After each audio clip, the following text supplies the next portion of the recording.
Hello YouTube, this will be a quick tutorial video for the most efficient ways to grind for the grenade unlocks in Battlefield 4. If you want to see what all the grenades do and see a review of them, watch the previous video, link in the description and in an annotation at the end of this video.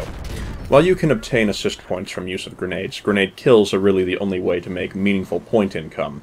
To unlock all the grenades, you require 3,000 points with the grenades, or 30 kills. So let's start with where you should be playing. If you want to get grenade unlocks, you need grenade kills, and if you want grenade kills, you should be playing on maps or in areas that favor grenades.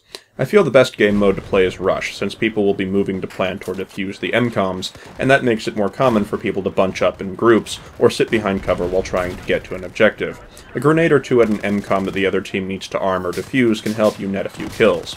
Alternatively, small maps with high population also work very well, and in some cases work even better.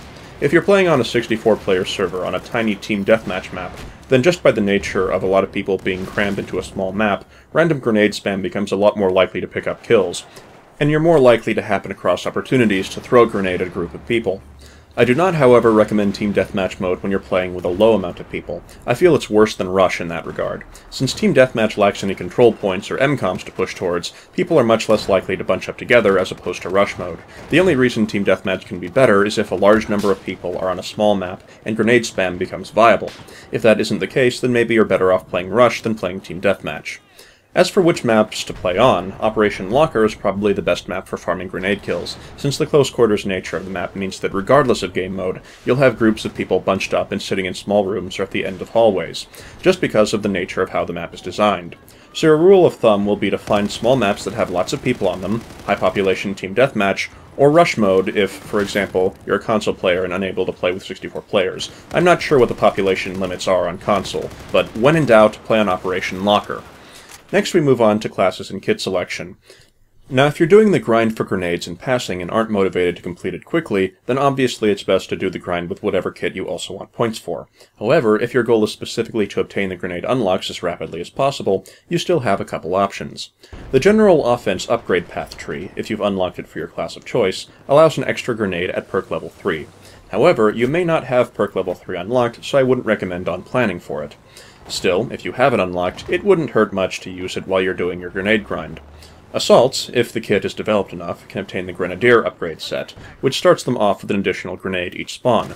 Your other options are to go for a support with the ammunition box, or a recon with motion sensor balls.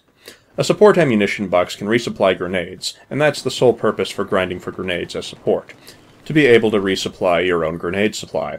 It should be noted, however, that the default resupply pouch that the support player has does not resupply grenades, so you'd need the box unlocked. Many players won't have it unlocked yet, so this may not be a valid option, but if you are a support player and you are deep enough to have the ammunition box, it is a valid option to consider, similar to Grenadier for assaults. I recommend using Recon with motion sensor balls. The motion sensor balls are unlocked very early on in the Recon kit progression, so just about anyone can unlock them fairly quickly, and using them will greatly help you locate good targets for your grenades. I did my grind for the grenade unlocks mostly by using motion balls to locate good targets. However, if you're playing on, say, Team Deathmatch with 64 players and grenade spam works better than throwing motion balls, then in some cases tossing extra grenades with support or assault may be better than taking the time to throw motion sensors, so this advice is somewhat situational.